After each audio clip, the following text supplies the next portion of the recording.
After the age of 80, even those who were sharp and thriving just a few years earlier often start to experience a decline.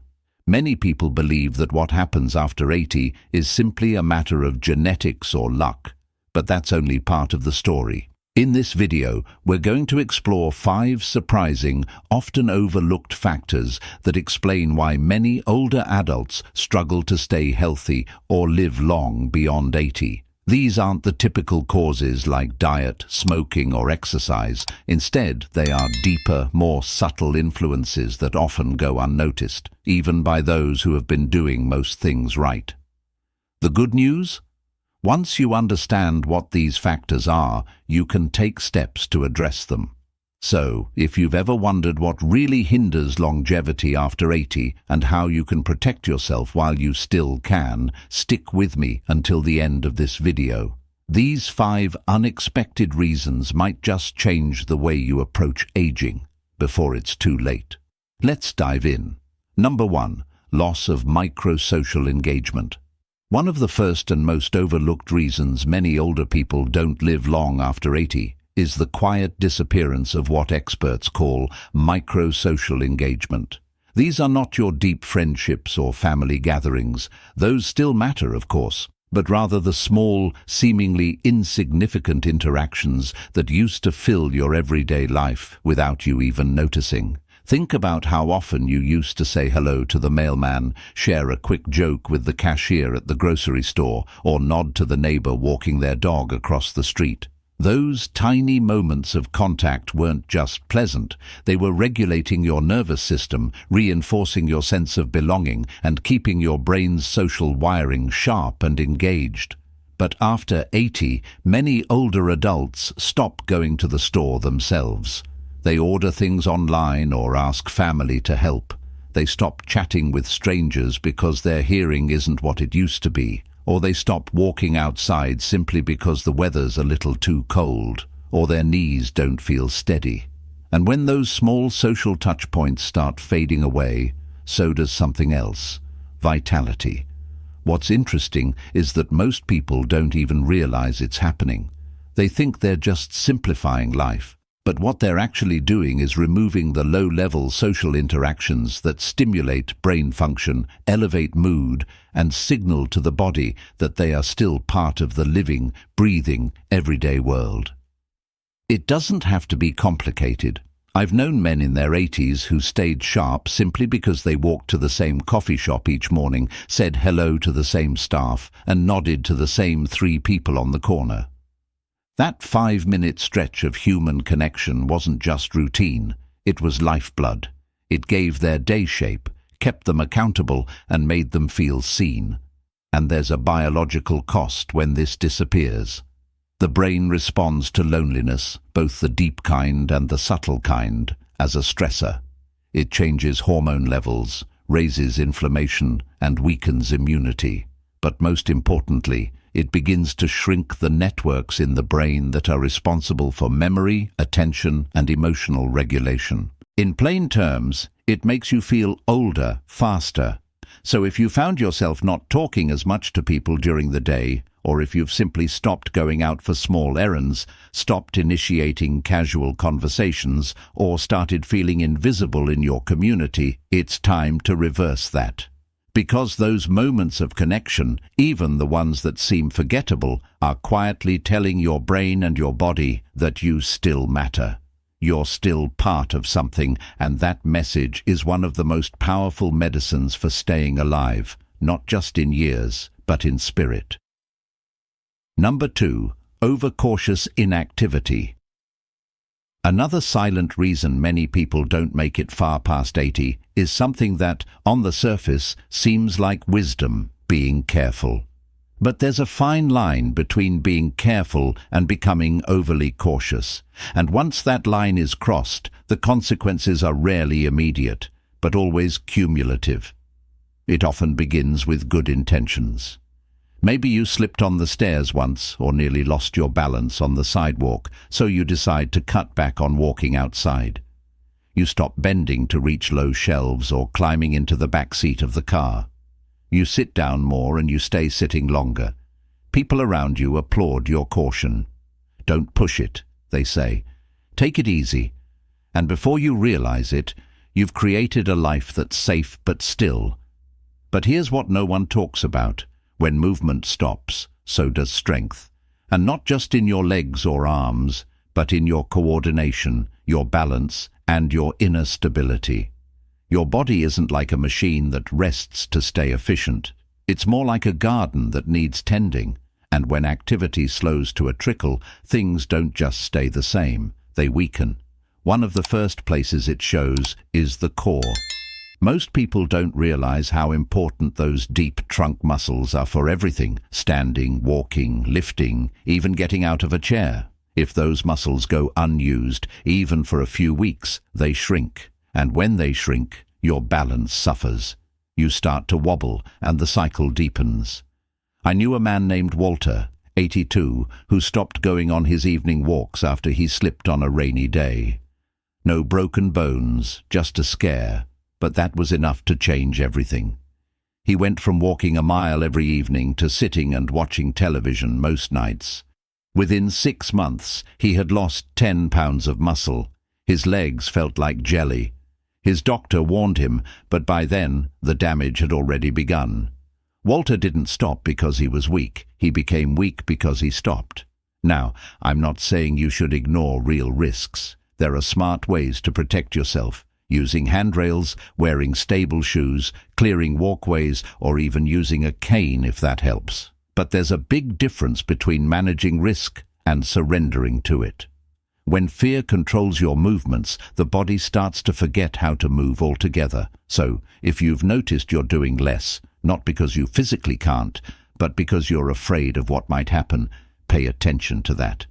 Ask yourself, am I protecting myself, or am I slowly disappearing?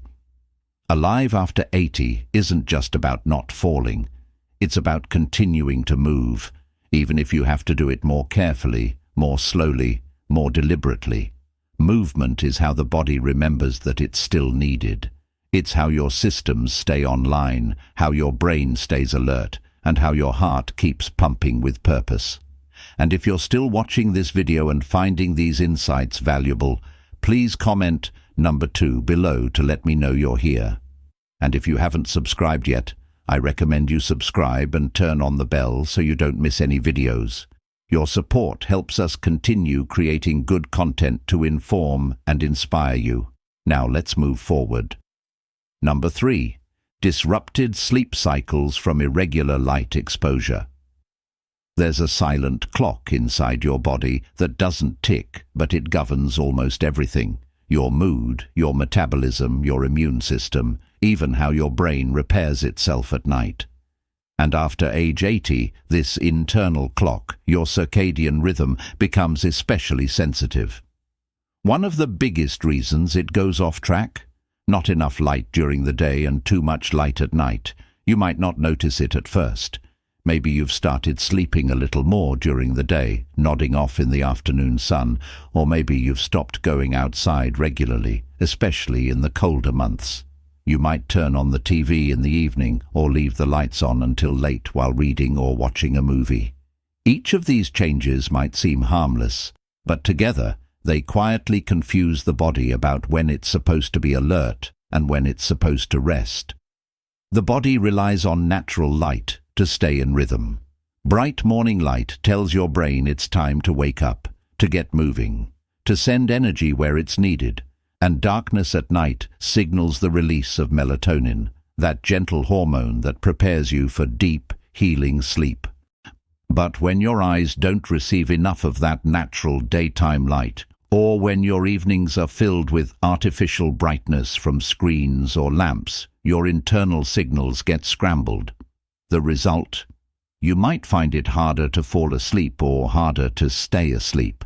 You might wake up feeling groggy even after 8 hours in bed. You might find your energy lagging throughout the day, or your memory feeling a little fuzzier than usual. And over time, that sleep disruption affects more than just your energy. It weakens your immune function, makes your mood less stable, and even increases the risk of cognitive decline.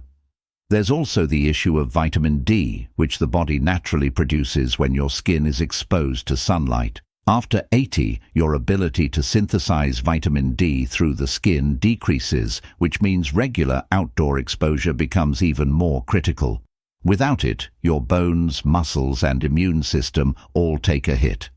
I once spoke with a woman named Helen who was 84 and had been feeling increasingly tired and disoriented. Her blood work looked fine, her diet hadn't changed, and she wasn't taking any new medications. The turning point? Her doctor simply recommended she spend 20 minutes every morning sitting by the window with her blinds wide open and to turn off her screens 1 hour before bed.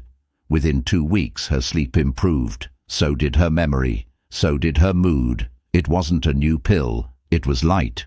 So if you've been spending most of your time indoors with the curtains drawn, or if your evenings are filled with blue light from a phone or TV, it's time to shift. Try to get outside within an hour of waking up, even if it's just for a few minutes on your porch. Let your eyes and skin soak in that morning light. In the evening, dim the lights and let your body prepare to wind down. These gentle rhythms are more than comfort. They are survival. Because what many people don't realize is that the body doesn't just get old from wear and tear. It also gets old from disorganization, from systems being out of sync. Restoring your light cues, your sleep schedule, your daily rhythms, that's how you bring that organization back. That's how you tell your body, even at 85 years old, we're still on schedule, we're still in motion, we're still here. Number 4, emotional suppression from loss and isolation. By the time many people reach their 80s, they've carried more loss than most younger folks can imagine. A spouse, a sibling, a lifelong friend, sometimes even a child. And while the outside world may politely offer sympathy, what's rarely acknowledged is just how much those losses accumulate, not just in memory, but in the body. What often happens after 80 isn't just grief, it's emotional suppression. It's the slow, quiet habit of swallowing the pain instead of expressing it, of putting on a brave face because you feel like you should be used to it by now, or because there's no one left who really understands the depth of what you've lost. But here's the truth. The body doesn't forget when grief isn't processed. When it's not spoken, not shared, not felt fully, it doesn't just disappear, it gets stored. And over time, that emotional weight becomes physical.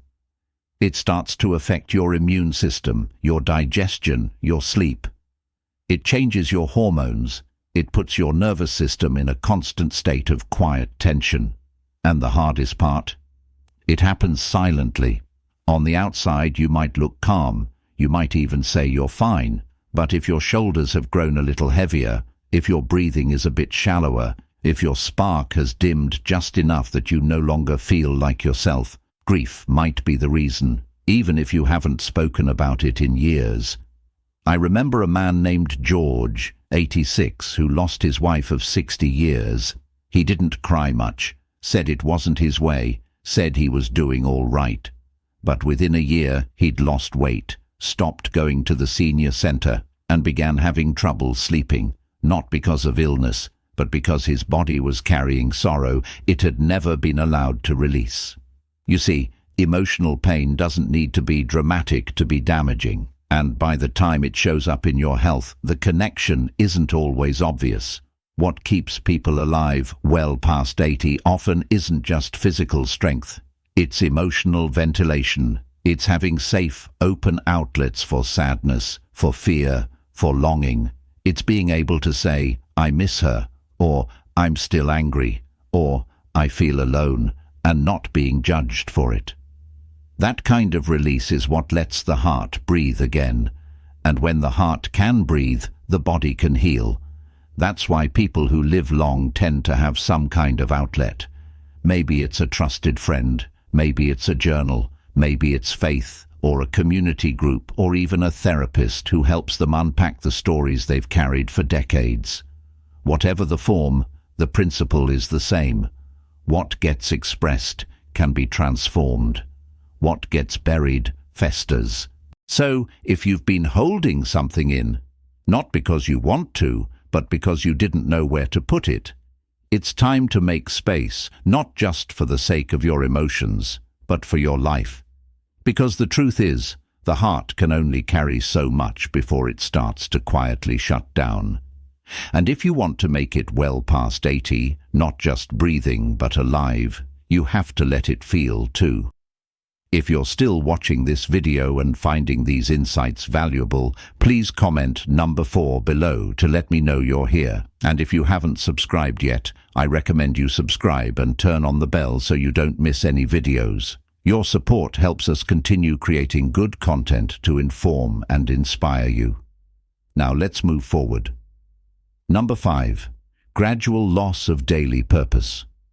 One of the most invisible reasons many people don't thrive past 80 is the slow erosion of something we often take for granted until it's gone: daily purpose. Not life purpose in some grand philosophical way, but the simple kind, the kind that makes you get out of bed in the morning with something to do, somewhere to go, someone to see.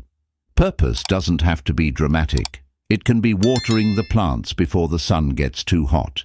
It can be feeding the neighborhood cat that waits outside your door. It can be writing a letter to your granddaughter or fixing the hinge on the back gate.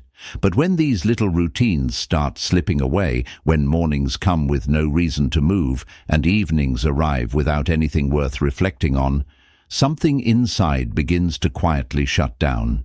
The body listens to the mind, and when the mind no longer sees a reason to push forward, the body follows. Appetite drops, movement slows, and without purpose, the systems that used to regulate your health start to go quiet. Not because they're broken, but because they're waiting for a reason to switch back on. It's easy to miss because it happens gradually. Maybe your weekly bridge game got cancelled. Maybe the church group stopped meeting. Maybe your family visits less often, or your old volunteer role ended when your knees started aching. You tell yourself it's normal, that it's part of aging. But deep down, you can feel it. The days blending together, each one quieter than the last. I once met a woman named Ruth, 88, who seemed more alive than most people half her age. She wasn't wealthy, she wasn't in perfect health, and she wasn't surrounded by a big family. But she had one thing that never left her routine. Every Monday, she wrote postcards to shut-ins in her church. Every Thursday, she made soup and froze it for a local shelter. Every day, she sat at her window around 4 p.m. to watch the neighborhood kids walk home from school. She knew their names, she waved to them, and they waved back. It wasn't glamorous, but it gave her days texture. It gave her heart rhythm. It gave her life continuity. And that's the secret no one tells you. The body stays alive as long as it believes it's needed. Purpose, even the smallest kind, is like fuel. It tells your cells to keep repairing, your organs to keep functioning, your brain to keep learning. When you lose that sense of relevance, when you feel like your presence no longer matters to anyone or anything, the flame starts to dim. That's why people who live beyond 80 with grace and vitality usually have something anchoring their day. It could be a garden, a pet, a journal, a ritual, a phone call, a simple morning prayer.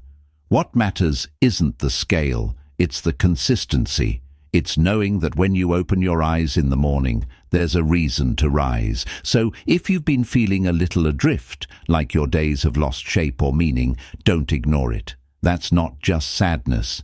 It's a signal. Your body is asking for rhythm again, for structure, for connection, for purpose. Because at the end of the day, longevity isn't just about the heartbeat. It's about the heart wanting to beat. And that quiet desire to keep going, to stay connected, to still matter. That's what carries people past 80 and into lives that still feel full. Final thoughts. As we come to the end of this video, I want to leave you with a simple but powerful truth.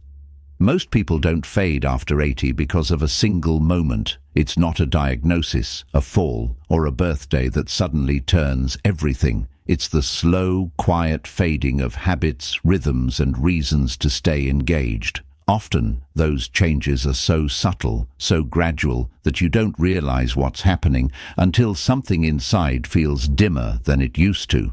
But the good news is this: Just as these shifts happen slowly, they can also be reversed slowly. One walk outside, one extra conversation with someone at the store, one small stretch in the morning, one thing you do today, not because you have to, but because it brings structure, connection, or meaning. That's how you begin turning things around. So think back to the 5 unexpected reasons we covered. Which one felt uncomfortably familiar? And more importantly, which one are you willing to act on, even in a small way, starting today? Because the truth is, you have more power than you think, not to stop aging, but to change the way you age. And if you're willing to stay awake to the quiet shifts, if you're willing to guard your rhythms, protect your purpose, and let yourself feel what needs to be felt, then there's a good chance you won't just reach 80. You'll live beyond it, fully and deeply, on your terms. Thank you for joining us today. We'd love to hear from you. Leave a comment below and share one thing you learned today and how you plan to use it in your life. Your thoughts are important to us, so don't hesitate to share them. Reading your comments gives us great motivation and encouragement. If you found this video helpful and enjoyable, please like, subscribe, and share. Your support allows us to keep creating valuable content that informs and inspires. Thank you for watching, and we can't wait to see you in the next video. This closing section emphasizes the power of gradual change and personal agency, reminding you that you have the ability to take control of your aging process. It's a call to reflect on your habits and make small yet impactful adjustments that can lead to a more meaningful and fulfilling life.